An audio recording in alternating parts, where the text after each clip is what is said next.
And then Ellen too. Ellen paid and she didn't come. How come?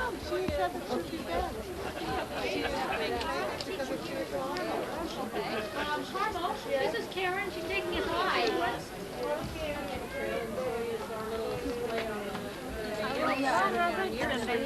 Up this way, right up the roadway here. Anyway, it's my emotion.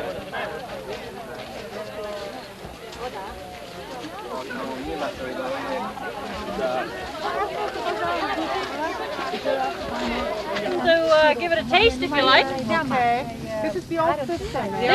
This is going back right now. What we're going to talk about is on the history of making maple syrup. And it was our native people. She's going to give a talk, Philip. It was the native people, so that's what I'm going to talk about. That first found the sap. Okay, good.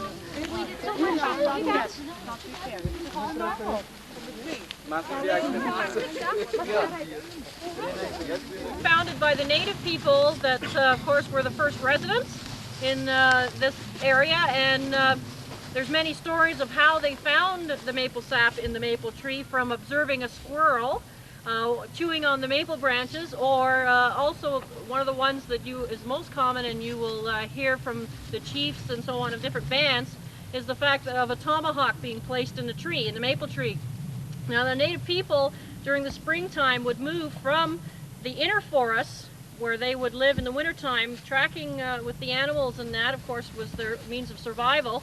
So they would live deep in the woods, and when the sun got nice like this, they moved homes, and sometimes like this one, they would make them, if they came back year after year, they would leave it there, and that they wouldn't necessarily use skins and that on it. They would use brush and that to cover it in, and they would set up a whole bunch of them around so that their families that came with them would be there as well for making the maple syrup. Now the story of the tomahawk goes that the chief one day came home and put his tomahawk into the tree. This is a small axe, and that chopping axe for chopping, and put it into the maple tree, and when the sun came out warm and when he pulled it out, the sap started flowing down the tree, and when he tasted it, like most of you, you tasted it and it tasted like water, and that there was no difference. But when you get a little bit, like more than just on the tip of your finger, you will taste a sweetness on it. And the maple sap that's in the tree, out of 100%, say if you got 100% bucket full, about 2.5% of that is sugar. So that's why the sugar taste is hardly recognizable on a little bit. And what you need to do, of course, is we're getting rid of the water when you boil it, and not to leave with the sweet stuff, which is your maple syrup. So the story goes that the chief, when he tasted it, gave it the special name Sweetwater, and that was the name that he introduced to everyone else around, that he had found this sweet water. Looked like water, but it tasted sweet. So what they did was they gashed into the tree, they chopped into the tree, they put wooden troughs underneath. I think there was one by the base of the tree there. Just a hollowed out branch or something that they would use for carrying things, or they'd use birch bark off of a white birch tree. They would make little containers, little buckets out of that, because they had no metals, no glassware or anything, so things were very primitive, the things that they have, but everything was useful to them. And they'd hollow out a log. You can see one behind me, a bigger log, and they used this by their main fires. And when they were cooking something, especially for a large group, they would put stones right in the stoves. And they would keep putting stones in, and as they were heating up what was ever in the air, things would start to boil. And as the chief gathered some of these, and as his people gathered up more of the maple sap, and they'd put it in here and bring it to a boil, some of the first people talk about how that when it started to boil, of course, it changes color. The color of maple syrup is a gold color. And so it was changing. As the water was evaporating off, boiling off, they were left with the sugar part, and it was changing from the water look to the nice golden color. And he wasn't sure whether this was good or not, because he'd never seen it before. So the story goes that he took it and threw it off into the snow. And of course, maple syrup, when it's boiled and thrown onto the snow, you have taffy. And that a nice, chewy candy. And that's how they say that taffy was first realized, that if you pour the hot syrup, boiling syrup on the snow, that you would have the taffy. And so, of course, you know, with kids around, kids tasted it and thought it was great, and they gathered more and started boiling. They kept their maple syrup in two forms. In maple candy, a hard candy. They would boil it and stir it a little bit, and it would become a creamy color. And then when it hardened, cooled and hardened, it would almost be like, well, they could, if they let it cool in there, they'd have to chip it out. It would be in hard chunks. Or if they kept stirring, it will actually form into like a brown sugar, and not a granulated sugar. And that was the two ways that they were able to keep it, because they had no way of storing the maple syrup. And maple syrup, unless it's stored in an airtight bottle or in a cool place, it will blue mold and go bad on the top.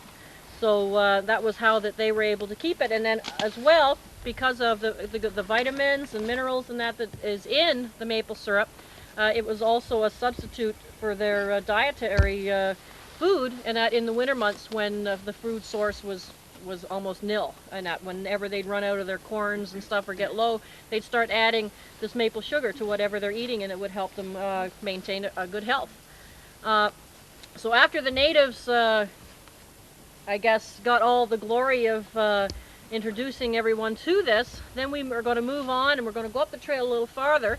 And the white man, as he first came and settled in the area, or the first settlers from France, from England, that came over with the early explorers and settled in the areas here, then were introduced from the native people the maple sugar, because sugar to them, when they came from France and England area, sugar for them was something that they got from sugar cane.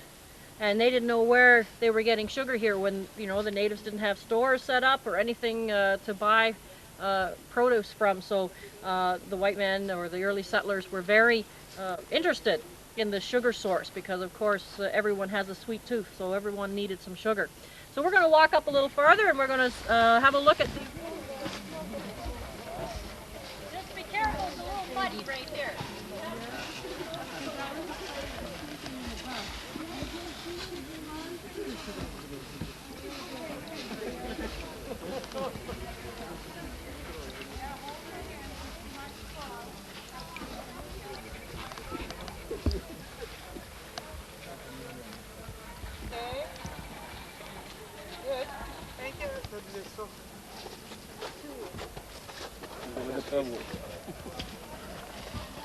Да.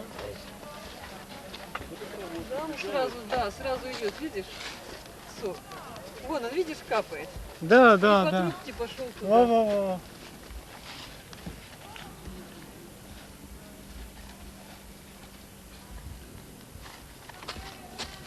Chuckling because the yoke that this little man has on here is screw nailed into his back. So the gentleman was asking if that was the way we did it, and I said, well, we didn't really use the screw nails. We held on to it, but his arms are not too strong, so we screw nailed it onto him. Well, this would be basically a pioneer setup for making maple syrup once they were introduced to tapping the trees, getting the sweet water out of the trees. What they did was they took like a drill, you know, a twisted almost like a corkscrew idea, and it was like almost like the letter T, and that it would have a long, thin, about the size of your small finger, and that would be maybe that long, and twisted on the end, and then they'd have a wooden handle so that they could turn it, and they would drill into the tree about 2 inches or so, as far as they would need to go in. They no longer were chopping a whole chunk or wedge out of the tree. They found that even if they drilled a little hole, they would get just as much sap out. And so they would drill in, and then they would whittle out of a small piece of branch or twig, sort of flatten it out to make it look like a whistle almost. And that pointed on the one end and flattened on the other, and then they would have holes poked right through it, so that when they put it in, it's just like your taps, your sinks, and that when you turn on the water, the water comes out.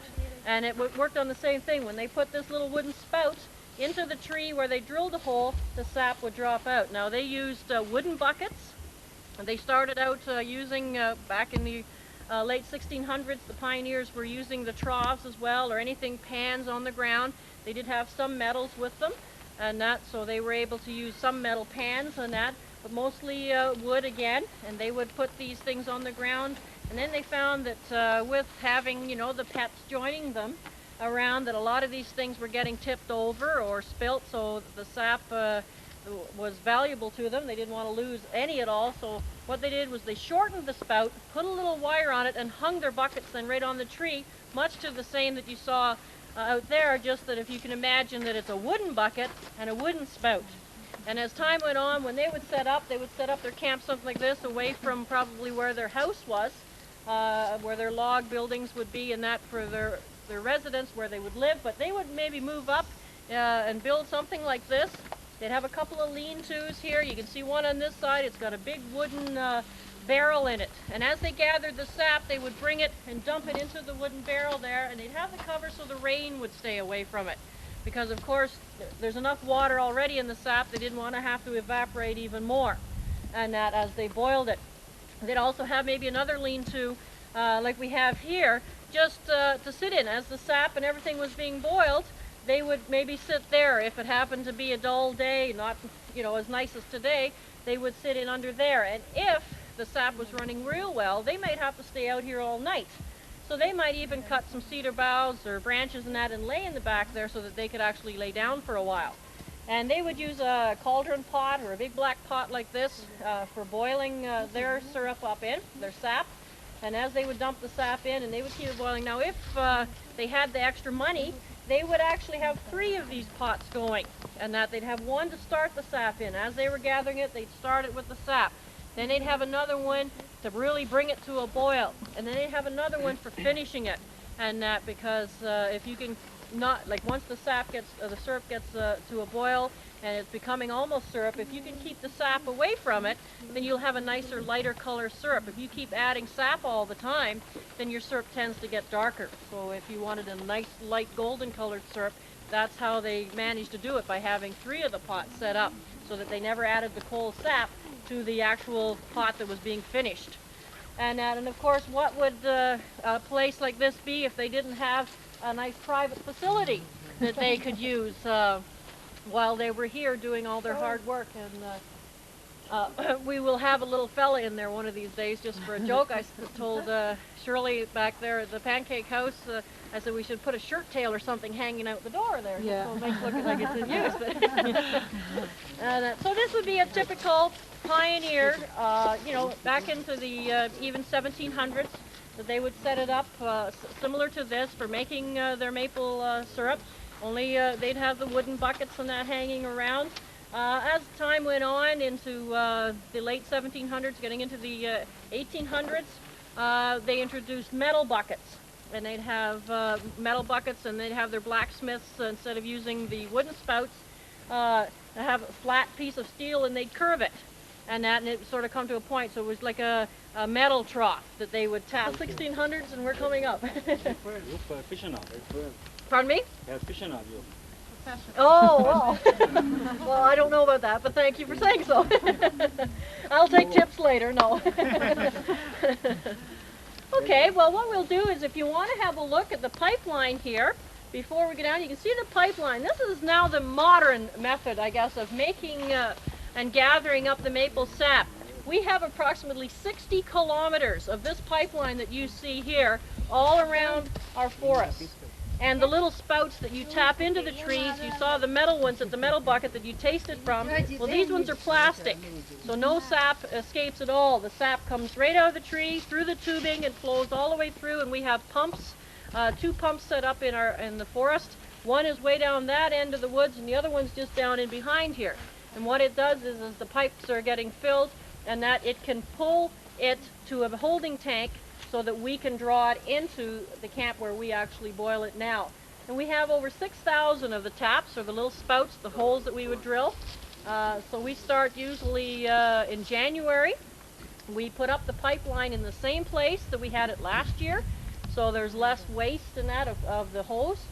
So we start in January putting it up, and we usually just tie it around the tree, and then about mid-February we go out where we actually drill the hole. Now, we don't do it by hand anymore.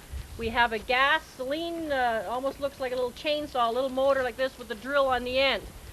Because if you're doing 6,000 of them, your arms will be getting kind of tired by your 20th, I'm sure.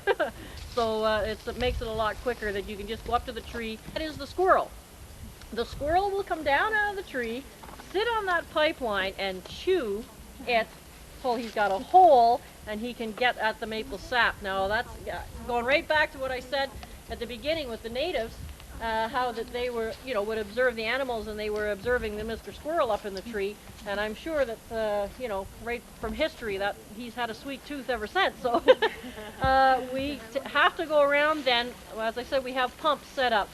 And we'll have to go around because those pumps usually, stay around a certain point. And if they start dropping in pressure, we know somewhere when we turn it on that it's sucking air. So we have to go out and check our main lines. These pipelines go into about 1.5 inch pipeline. And so we'll check them. If there's no problem there, then we know that probably a family of squirrels have been busy and they've got lots of holes chewed somewhere. And it's usually in one area. So it's like they have a little convention in one area and they chew all these little holes and then they disappear on us. So we have our 2 dogs that you maybe have seen when you come in, and they're trained quite well to scamper those little rascals back up the tree. So all you have to do is mention to Pepsi, which is the black dog, or Taffy, which is the tan-colored dog, get that squirrel, and they are gone like a shot out into the woods to like, where is he, where is he? Is there no law to stop them to do that? Pardon me? Is there no law to stop them to do that? What, the squirrels or the Yeah. dogs? Well, we wish there was a law, but no one has been able to tell them yet for them to understand to stay away from the pipeline. We do have deer in the bush, but they don't seem to bother it, I guess, because their eyesight's so keen that they can pick that pipeline up and they can either go under it or over it. Last summer, when George was out, this is the fellow that owns the place, and he was out looking on the pipelines. Now we take down every year, at the end of the season, all these pipelines, except for the big ones. We leave them up. And when he was walking through the forest checking on things, he noticed on the big pipeline 3 big chomps. A bear had come up, and I guess he didn't like the fact that it was stuck in his way, and he just chomped, and chomped. A bear, black bear. And he chewed you can see the teeth where it went right through, and this black pipe is heavy stuff, so you can, the power in his jaw just crushed this pipe. And but that was rare. We haven't had much problem with the black pipeline that's out there year round. Any other questions? So if you see a bear, I think you're safe for bears right now. Okay, we're going to go back and I'll take you to the sugar camp where I'll show you the machines that we use now for boiling down all the sap that flows through in these pipelines. How many people took care about the farm? How many? Well, when the seed season's on, we have about 35 people employed here. And that, to look after the pipeline and that, there's probably about 6 or 7.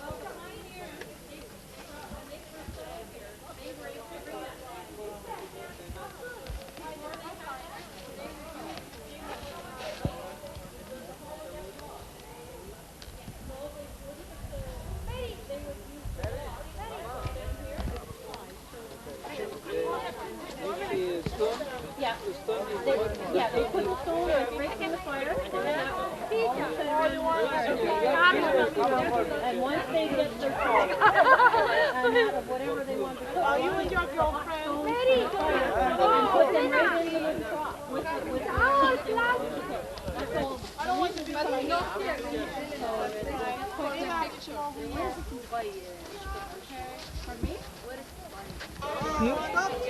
But how can run the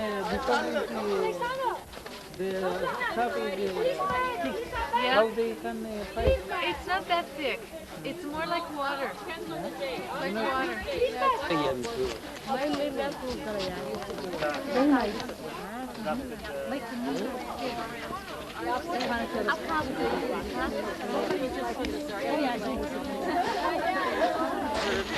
My grandmother decided a few years ago she was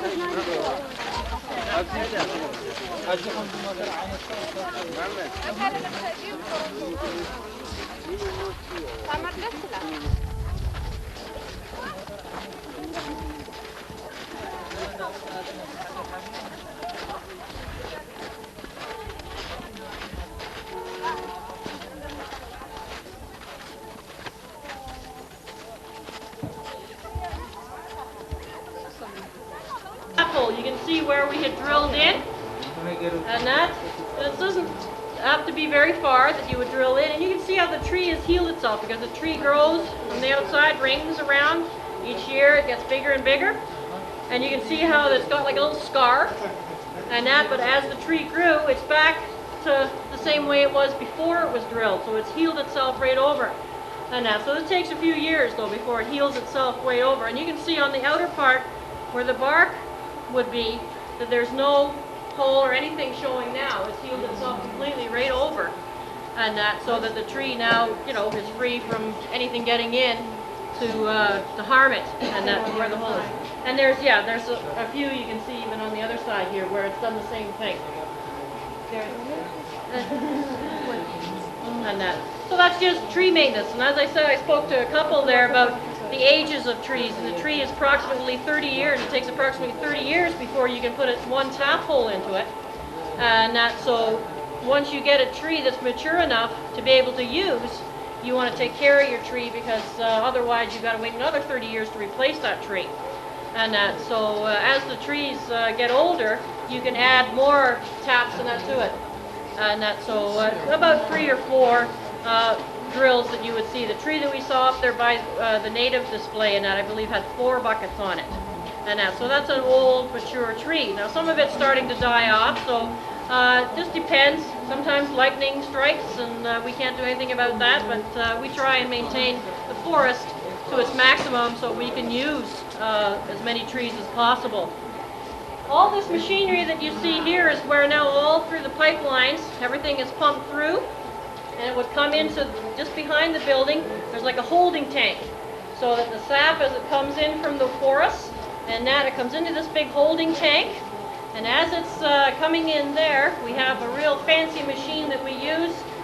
Good old modern technology has really cut down some of our boiling time because, as I said, it's about 2.5% sugar to maybe 4% on some real good days that you will get out of that sap that you want.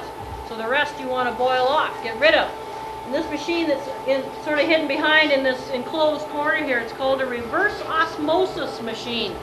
And what that does, through spinning methods and so on, is basically separate. Remember we talked about the natives, how they called it sweet water. Well, this helps to get rid of a lot of the water, and that it separates it off so that it concentrates the sap. So when it comes into the machine at the back here, the large evaporator, then it doesn't take as long to boil off all that water that is involved with our sap. And that, so it comes through there, it's heated up, we use oil, and that for boiling now. We used to use wood, but it takes a lot of time and effort to gather enough wood for the season to be able to boil, you know, for maybe 1,000 or so gallons that you might want to boil. And it takes approximately 40 liters or 40 gallons of sap to make 1 gallon of syrup. And so you really have to gather a lot and keep that stove just a-boiling day and night to be able to keep up with the sap that might come in. So it just cuts down the boiling time. Flows through all here, he's got some of it apart, they're putting on some new pumps and that here. And that, it comes down, there's a pan that sits on the end here. And it comes through, and it's all hooked up, a mosquito, I love that. It comes through over to this pan. This is our finishing pan. Just like, remember I told you how that if the pioneers were able to afford 3 of the black pots and that they would have one for just the finishing and that. And this is basically what this one does here, is just to finish up the syrup and that. And it's boiled up, and you can see the sap that you saw in the bucket. And now once it's boiled, it's a nice golden and thicker color. I'll do that again, just in case somebody missed that.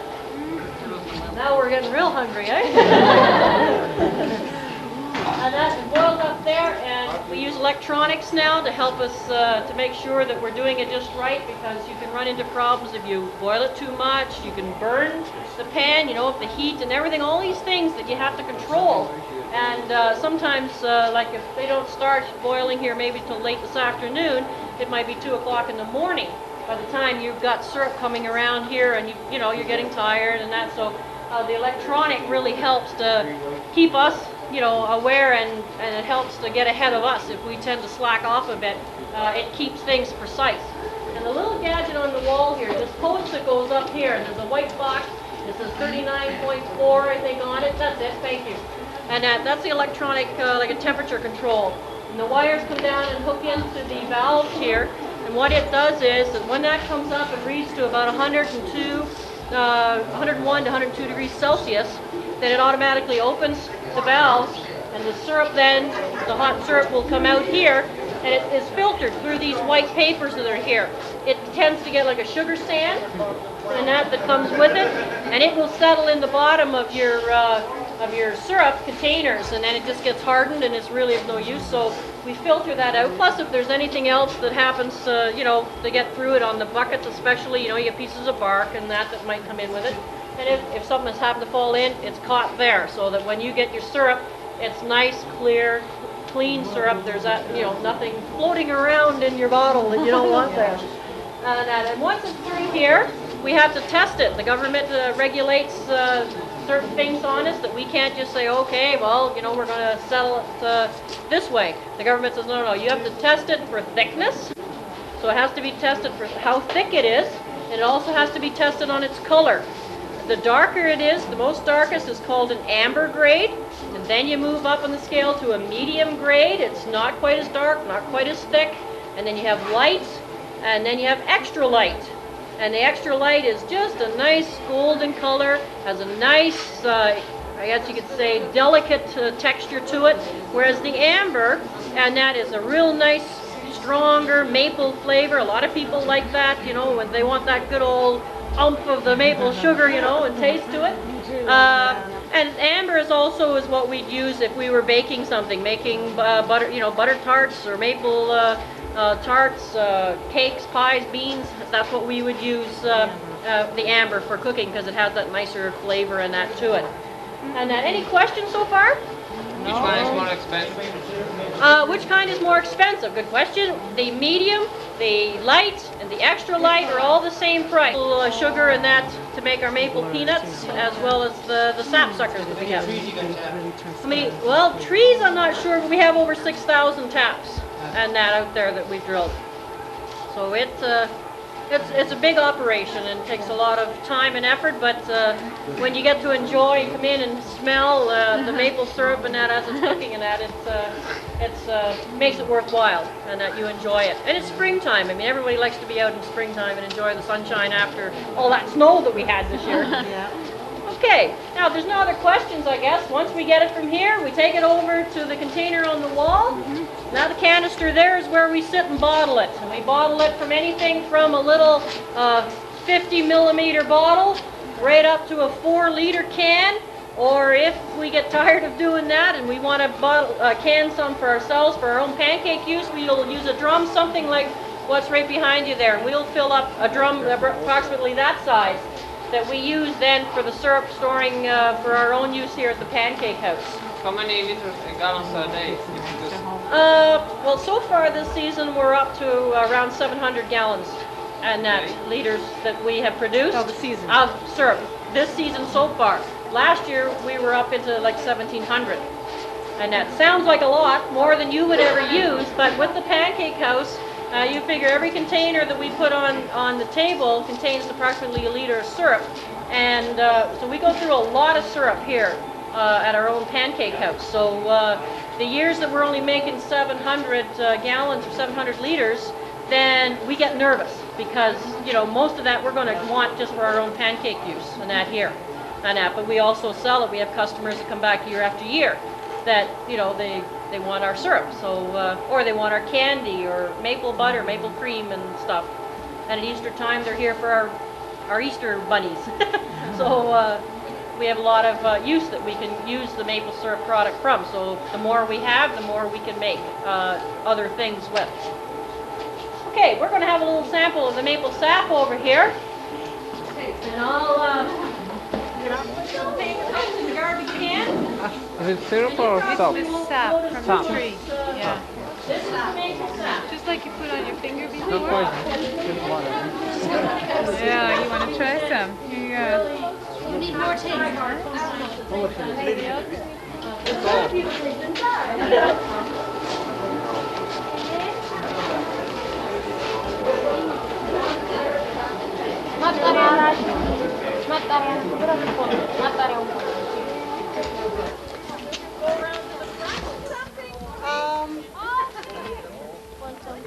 That's good, yeah. لا